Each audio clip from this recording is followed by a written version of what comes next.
Hello students, welcome back to Atul sir commerce classes.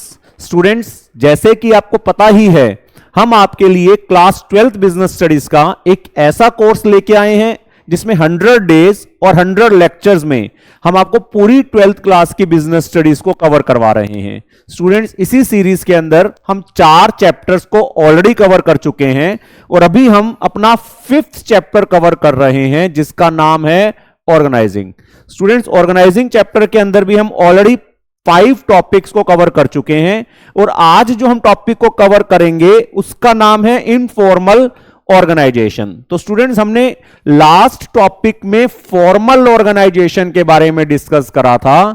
Formal organisation का मतलब होता है जब मैनेजमेंट ऑर्गेनाइजेशन के गोल्स को अचीव करने के लिए जानबूझ के, सोच समझ के, बड़ी प्लानिंग करके एक स्ट्रक्चर क्रिएट करे जिसमें सभी का रोल डिफाइन कर दिया जाए, अथॉरिटी रिस्पॉन्सिबिलिटी रिलेशंस को फिक्स कर दिया जाए ताकि गोल्स अचीव कर सकें, उसको फॉर्मल ऑर्गेनाइजेशन कहते थे, जिसको आप ऑफिशियल कह सकते हो।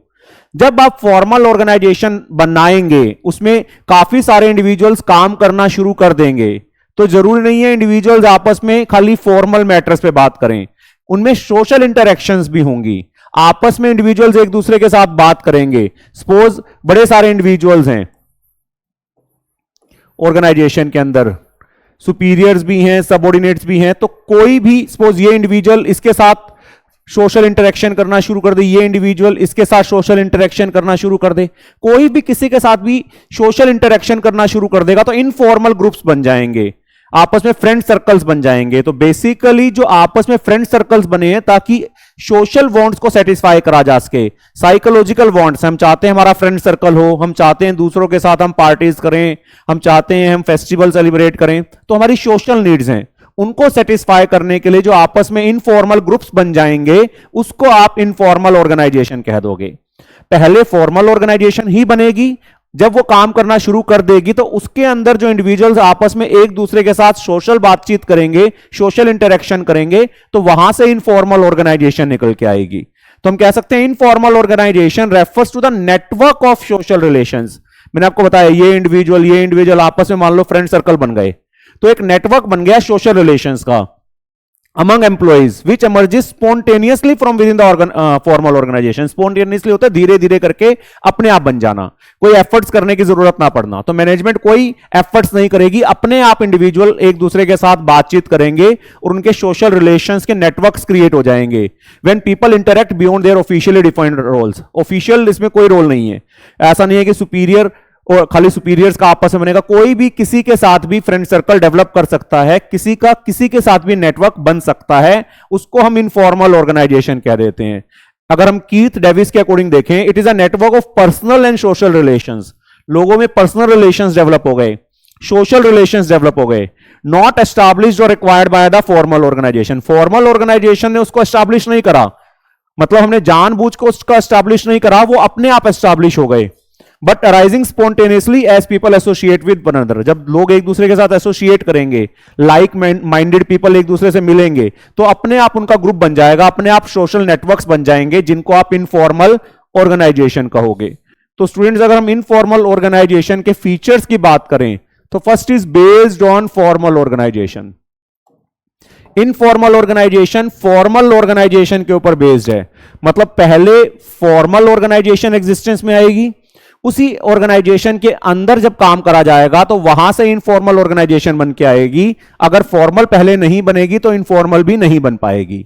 सो an informal organisation originates from within the formal organisation. तो इनफॉर्मल ऑर्गेनाइजेशन फॉर्मल ऑर्गेनाइजेशन में से ही निकल के आ रही है as a result of personal interaction among the employees. जब इंडिविजुअल्स आपस में पर्सनली एक दूसरे के साथ बात करेंगे तो इनफॉर्मल ऑर्गेनाइजेशन फॉर्मल में से ही निकल के आएगी।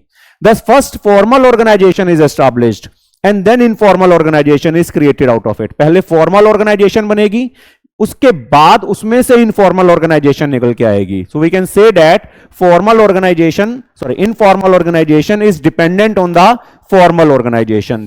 बिना formal organization के informal organization भी नहीं बनेगी। Then second is no prescribed rules and regulations। Formal organization में हमने करा था रूल्स एंड रेगुलेशंस फिक्स हैं, क्या कर सकते हैं क्या नहीं कर सकते वो फिक्स है।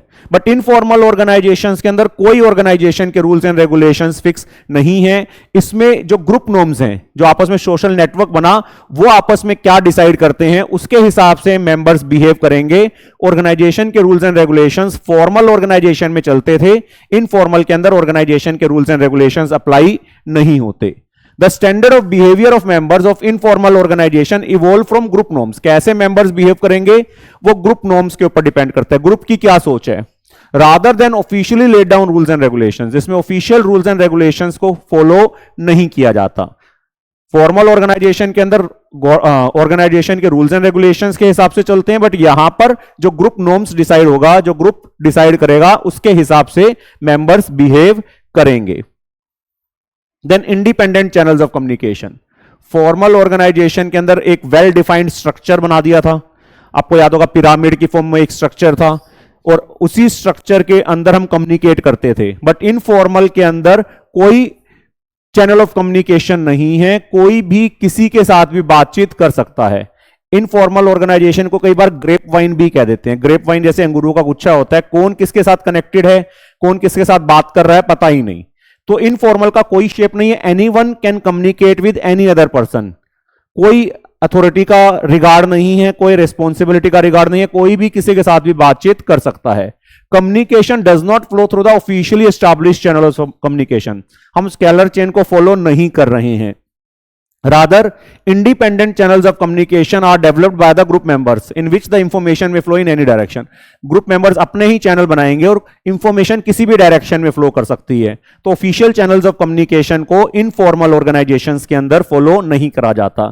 स्टूडेंट्स, आपका भी अपना फ्रेंड सर्कल होगा, तो उसमें आप भी देख सकते हो किसी दूसरे सेक्शन के अंदर आपका फ्रेंड है, किसी दूसरी क्लास में आपका फ्रेंड है, तो आप उसके साथ जाके ओपनली बातचीत कर रहे हो। तो वहां पर कौन किस सेक्शन में है, कौन सीनियर है, कौन जूनियर है, वो चीज मैटर करती नहीं है इनफॉर्मल ऑर्गेनाइजेशन के अंदर। Then it is not deliberately created. अब मैनेजमेंट इसको जानबूझ के नहीं बना रही है, इसके लिए कोई एफर्ट्स नहीं करे जा रहे हैं। अपने आप से, जिसको हम कहते हैं स्पॉन्टेनियसली, ऑटोमेटिकली अपने आप से बन के आएगी जब लोग एक दूसरे के साथ बात करेंगे। मैनेजमेंट का इसमें कोई रोल नहीं है। Informal organisation is not deliberately created by management. Management उसको डेलिबरेटली नहीं क्रिएट कर रही है। Rather, it emerges spontaneously and automatically from within the formal organization as a result of social interaction among the members। जब members एक दूसरे के साथ social interaction करेंगे, एक दूसरे के साथ social matters पे बातचीत करेंगे, तो अपने आप ही बन के आएगी। तो इसके अंदर कोई मैनेजमेंट का रोल नहीं है, हम जानबूझ के या डेलिबरेटली नहीं बना रहे हैं, अपने आप ही बन के आ रही है। Then no fixed structure. Formal में तो बच्चे आपने लास्ट टॉपिक में करा था, एक पिरामिड की शेप में स्ट्रक्चर है, हर एक मेंबर को वो स्ट्रक्चर को फॉलो करना पड़ता था। बट इनफॉर्मल का कोई स्ट्रक्चर नहीं है। आपको कहो कि पेपर के ऊपर इसका डायग्राम बना के दिखा दो, स्ट्रक्चर बना के दिखा दो, पॉसिबल ही नहीं है। कोई भी इंडिविजुअल किसी के साथ भी कनेक्टेड हो सकता है। It has no definite structure और form as it is a complex network of social relations among the member. इसकी कोई शेप एंड साइज नहीं है, कोई पिरामिड की शेप में ऐसा स्ट्रक्चर नहीं बनता, कोई भी किसी के साथ भी कनेक्टेड हो सकता है। इसके कुछ एडवांटेजेस भी हैं। Fast communication. फॉर्मल कम्युनिकेशन जो होता था वो बड़ा स्लो होता था, बड़े सारे लेवल से पास होना होता था, स्केलर चेन को फॉलो करना पड़ता था। बट यहां पर तो कोई भी किसी के साथ भी बात कर सकता है, तो बड़ा फास्ट कम्युनिकेशन है। इमरजेंसी के टाइम पर अगर लगता है कि कोई हमने बड़ी स्पीड से मैसेज को सर्कुलेट करना है, तो हम इनफॉर्मल ऑर्गेनाइजेशन के अंदर वो स्प्रेड कर सकते हैं, जिससे कि कम्युनिकेशन बहुत स्पीडली हो जाएगा। So informal organisation does not follow prescribed channels of communication. हम इसमें प्रेस्क्राइब चैनल्स को फॉलो नहीं करते, कोई भी किसी के साथ बात कर लेगा। Thus informal communication leads to faster spread of information as well as quick feedback. बड़ी जल्दी से आप इंफॉर्मेशन को पास ऑन कर सकते हो, फीडबैक की आपको बहुत जल्दी से मिल जाएगा, रिस्पॉन्स अगर आपको कहीं से जानना है तो बहुत जल्दी से मिल जाएगा। तो अगर आपको इमरजेंसी है और आपको लगता है कि बड़ी स्पीडली हमने कम्युनिकेट करना है, तो आप इनफॉर्मल ऑर्गेनाइजेशंस का यूज कर सकते हैं। Then fulfil social needs. हमारी अलग अलग से नीड्स हैं। एक तो फाइनेंशियल नीड्स होती हैं, हमें पैसा चाहिए बिजनेस या लाइफ के अंदर सरवाइव करने के लिए, वो तो फॉर्मल ऑर्गेनाइजेशन से मिलता है। एक हमारी सोशल या साइकोलॉजिकल नीड्स है, जिसको फ्रेंडशिप की नीड्स कहते हैं, बिलोंगिंगनेस की नीड्स कहते हैं। तो वो हमारी जो सेटिस्फाई होंगी वो इनफॉर्मल ऑर्गेनाइजेशन से होंगी, जिससे कि एम्प्लॉय सेटिस्फाइड रहेगा और मोटिवेट होकर काम करेगा। अगर उसकी सोशल नीड सेटिस्फाई नहीं हो रही हैं तो एम्प्लॉय डीमोटिवेट हो जाएगा, फिर हो सकता है वो बड़े अच्छे से काम ना करे। तो informal organisation helps to fulfil the psychological and social needs of the employees. उनकी साइकोलॉजिकल नीड्स हैं, सोशल नीड्स हैं। This enhances their job satisfaction, तो उनको ज्यादा जॉब सेटिस्फैक्शन मिलेगी और उनको एक सेंस ऑफ बिलोंगिंगनेस आएगी कि हाँ ऑर्गेनाइजेशन हमारी ही है, हमारे फ्रेंड्स ऑर्गेनाइजेशन में काम करते हैं, तो वो और ज्यादा मेहनत से काम करेंगे और ज्यादा मोटिवेट होकर काम करेंगे। Then fulfils organisational objectives, informal organisation से ऑर्गेनाइजेशन के ऑब्जेक्टिव्स को भी अचीव करने में हेल्प मिलती है। उसके बड़े बेनिफिट्स हैं। Informal organisation compensates for inadequacies in the formal, formal में कुछ कमियां हैं। जैसे फॉर्मल में अगर एक सुपीरियर अपने सबऑर्डिनेट से फीडबैक पूछेगा तो सबऑर्डिनेट डरेगा और सही सही फीडबैक नहीं देगा। अगर कोई नेगेटिव बात करनी है तो वो नहीं बता पाएगा क्योंकि उसको डर है कि उसके अगेंस्ट एक्शन लिया जाएगा। बट इनफॉर्मल ऑर्गेनाइजेशन में जब एज अ फ्रेंड वो आपस में बैठे हैं, then subordinate put their ideas before the superiors without any fear of hesitation. उनको कोई डर नहीं होगा, तो वो सही सही फीडबैक देंगे जिससे हमें पॉलिसीज के बारे में सही सही पता चल पाएगा कि वो इफेक्टिव हैं या नहीं। उसके अलावा it helps the superiors to understand their problems and immediate solution can be provided. Informal organisation से हमें सही सही वर्कर्स की या सबऑर्डिनेट्स की प्रॉब्लम्स का पता चलेगा और हम उसका सॉल्यूशन प्रोवाइड कर सकते हैं। It becomes easier to achieve the goals of the organisation. तो जो कमियां फॉर्मल में थी कि हमें सही फीडबैक नहीं पता चलता था, हमें उनकी प्रॉब्लम्स का सही पता नहीं चलता था, कम्युनिकेशन भी फॉर्मल में स्लो होता था, वो कमियां इनफॉर्मल ऑर्गेनाइजेशन पूरी कर देगी, जिससे कि ऑर्गेनाइजेशन को गोल्स को अचीव करना हमारे लिए और ज्यादा इजी हो जाएगा। देन उसके कुछ डिसएडवांटेजेस भी हैं। फर्स्ट है स्प्रेड रूमर्स। स्टूडेंट्स ये तो आपको पता ही है, इनफॉर्मल ग्रुप से जनरली अफवाहें फैलती हैं और ऐसी कोई अफवाह रूमर जो ऑर्गेनाइजेशन के अगेंस्ट है, अगर वो स्प्रेड अप हो जाए तो उससे ऑर्गेनाइजेशन का बहुत ज्यादा नुकसान हो सकता है। तो इनफॉर्मल ऑर्गेनाइजेशन में become a disruptive force when it spread rumours. तो इनफॉर्मल ऑर्गेनाइजेशन से कई बार अफवाहें रूमर्स फैलती हैं, जिसमें मिसलीड द एम्प्लॉइज। तो कई बार एम्प्लॉइज मिसलीड हो जाएंगे and may create difficulties in achievement of the organisational goals. गलत कोई न्यूज स्प्रेड हो गई जिससे कि एम्प्लॉइज को लगता है कि शायद हमारे अगेंस्ट कोई नेगेटिव एक्शंस लिया जाए, ऐसा कुछ, तो एम्प्लॉइज कई बार डिमोटिवेट या एम्प्लॉइज कई बार अपना काम अच्छे से नहीं कर पाएंगे अगर अफवाहें फैल रही हैं। तो जितनी भी ये रूमर्स फैलती हैं वो बेसिकली इनफॉर्मल ऑर्गेनाइजेशन के थ्रू ही स्प्रेड होती हैं। Then resist changes. Informal groups जितने भी ऑर्गेनाइजेशन में चेंजेस को अगर रजिस्ट करने की बात आती है तो जनरली फॉर्मल स्ट्रक्चर के अंदर चेंजेस को रजिस्ट नहीं करा जाता। जनरली जब इनफॉर्मल ग्रुप्स बन जाते हैं तो वो चेंजेस को रजिस्ट करते हैं। The management may not be successful in implementing the changes if the informal organisation opposes them. अगर इनफॉर्मल ग्रुप्स जो बने हुए हैं वो चेंजेस को अपोज करते हैं तो चेंजेस को इंप्लीमेंट कर पाना हमारे लिए बड़ा मुश्किल हो जाएगा। सच रेजिस्टेंस में डिले और रेस्ट्रिक्ट द ग्रोथ, तो उससे हमारी ग्रोथ पे नेगेटिव इफेक्ट आ जाएगा। अगर आप टाइम पर चेंजेस इंप्लीमेंट नहीं कर पा रहे हो तो उससे ग्रोथ रेस्ट्रिक्टेड हो जाएगी। तो इनफॉर्मल ग्रुप्स का ये भी लॉस है कि कई बार वो चेंजेस को अपोज करते हैं जिससे ऑर्गेनाइजेशन को ग्रो करने में बड़ी प्रॉब्लम्स आ सकती हैं। प्रेशर ऑफ ग्रुप नॉर्म्स, ये तो स्टूडेंट्स आप सभी को वैसे भी समझ में आएगा। ग्रुप का एक प्रेशर होता है। अगर आपका भी फ्रेंड सर्कल है और वो कुछ काम कर रहे हैं तो आपके ऊपर भी प्रेशर डालेंगे कि आप भी उस काम को करो। और अगर वो ग्रुप नॉर्म्स ऑर्गेनाइजेशन के अगेंस्ट हैं और सभी मेंबर्स को प्रेशराइज करा जा रहा है कि ऑर्गेनाइजेशन के अगेंस्ट काम करें तो उससे ऑर्गेनाइजेशन का बड़ा नुकसान हो सकता है। So informal organisation pressurises the members to conform to group expectations.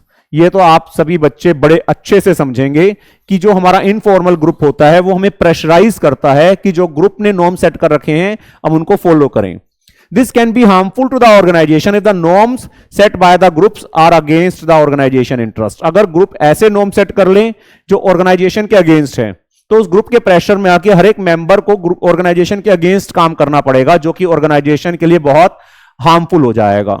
तो ये भी एक बड़ा लॉस है कि ग्रुप नॉर्म्स का प्रेशर होता है और मेंबर्स को उसको फॉलो करना जरूरी होता है। तो स्टूडेंट्स, जब आपने फॉर्मल ऑर्गेनाइजेशन के बारे में भी पढ़ा, इनफॉर्मल के बारे में भी पढ़ा, अब दोनों में डिफरेंसेस देखते हैं। फॉर्मल ऑर्गेनाइजेशन में क्या था? Structure of authority relationship created by the management. Management ने डेलिबरेटली जानबूझ के एक अथॉरिटी रिस्पॉन्सिबिलिटी का स्ट्रक्चर बनाया था। जबकि इनफॉर्मल में it is a network of social relationship arising out of interaction among the members. एक सोशल रिलेशनशिप एस्टैब्लिश हुई, जब लोग आपस में एक दूसरे के साथ बात कर रहे हैं तो सोशल रिलेशनशिप्स बन गई। ओरिजिन ये जो फॉर्मल ऑर्गेनाइजेशन का स्ट्रक्चर बना, it arises as a result of company rules and policies, companies ने बनाया। जबकि formal informal it arises as a result of social interaction, company का कोई इसमें रोल नहीं है। जब मेंबर्स आपस में एक दूसरे के साथ सोशली इंटरेक्ट करेंगे तो इनफॉर्मल ऑर्गेनाइजेशन बन जाएगी। अथॉरिटी, फॉर्मल में जो अथॉरिटी होती है वो अपनी पोजीशन की वजह से होती है। फॉर्मल में एक मैनेजर के पास अथॉरिटी है क्योंकि वो मैनेजर है, जबकि इनफॉर्मल ऑर्गेनाइजेशन के अंदर जो अथॉरिटी होती है वो पर्सनल क्वालिटीज की वजह से है। आप देख सकते हो कोई ग्रुप है, उसमें एक इंडिविजुअल की ज्यादा चल रही है क्योंकि उस इंडिविजुअल की पर्सनल क्वालिटीज हैं, उसकी वजह से बाकी जो इनफॉर्मल ग्रुप के अंदर मेंबर्स हैं उसकी बात को मान रहे हैं। देन बिहेवियर, फॉर्मल में behaviour is directed by rules, rules बनाए हैं, हर कोई उसके हिसाब से बिहेव करेगा। इनफॉर्मल में कोई बिहेवियर का पैटर्न सेट नहीं है, कोई कैसे भी बिहेव कर सकता है। Flow of communication, formal organisation में स्केलर चेन के थ्रू ही कम्युनिकेशन होगा। इनफॉर्मल के अंदर कोई स्केलर चेन नहीं है, किसी भी डायरेक्शन में कोई भी किसी के साथ बातचीत कर सकता है। नेचर फॉर्मल रिजिड है, फिक्स है, चेंज नहीं होता। इनफॉर्मल फ्लेक्सिबल है, कभी कोई नया मेंबर आ रहा है, कोई पुराना मेंबर जा रहा है तो उसमें कॉन्टिन्यूस बेसिस पर चेंजेस होते रहते हैं। लीडरशिप, फॉर्मल ऑर्गेनाइजेशन के अंदर जो मैनेजर्स होते हैं वो पूरी ऑर्गेनाइजेशन को लीड करते हैं, अपने ग्रुप को लीड करते हैं, तो मैनेजर्स लीडर्स होते हैं। जबकि इनफॉर्मल में लीडर्स में और may not be the managers, जरूरी नहीं है कि मैनेजर ही लीडर हो। सपोज एक इनफॉर्मल ग्रुप बना जिसमें हर एक लेवल का एम्प्लॉई काम कर रहा है या हर एक लेवल का जो एम्प्लॉई है वो उसका मेंबर है। अब उसके अंदर जरूरी नहीं कि जो सबसे टॉप मोस्ट सुपीरियर होगा वही उसका लीडर होगा। Leaders are chosen by the group, जो उनके अंदर जिसकी क्वालिटी सबसे अच्छी होंगी उसको वो अपना लीडर मान लेंगे। तो मैनेजर हो भी सकता है लीडर हो सकता है वो लीडर ना हो सकता है किसी लोअर लेवल का इंडिविजुअल है जिसकी ज्यादा अच्छी पर्सनल क्वालिटीज हैं, उसको अपना लीडर मान लें। तो इनफॉर्मल के अंदर मैनेजर का लीडर होना जरूरी नहीं है, जबकि फॉर्मल ऑर्गेनाइजेशन के अंदर जो मैनेजर है वही हमेशा से लीडर होता है। तो स्टूडेंट्स, ये फॉर्मल ऑर्गेनाइजेशन और इनफॉर्मल ऑर्गेनाइजेशन के बारे में था। उम्मीद है आपको बड़े अच्छे से समझ में आ गया होगा। आप नोट्स साथ के साथ बनाते रहिए, लर्न साथ के साथ करते रहिए। उम्मीद है एग्जामिनेशन के अंदर बहुत अच्छे से अटेम्प्ट करेंगे। थैंक यू, जल्दी ही मिलते हैं नेक्स्ट टॉपिक के साथ।